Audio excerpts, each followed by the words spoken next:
आध्यात्मिक माहिती कथा ऐकण्यासाठी व्हिडिओ शेअर करा आणि चॅनलला सबस्क्राईब करा. अक्कलकोटमध्ये एक श्रीमंत व्यापारी राहत होता, पण त्याला अपत्य नव्हतं. घरात पैसा होता, पण आनंद नव्हता. तो अनेक ठिकाणी गेला, पूजापाठ केले, पण काहीच फळ मिळालं नाही. शेवटी तो गेला अक्कलकोटला.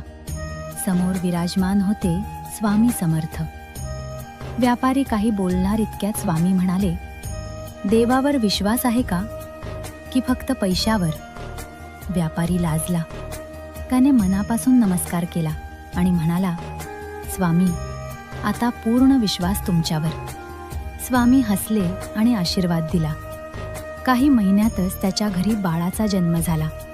त्याला कळलं, स्वामी आधी भक्ताची श्रद्धा पाहतात, मगच कृपा करतात. श्रद्धा ठेवा. स्वामी कधीही रिकाम्या हाताने पाठवत नाहीत. श्री स्वामी.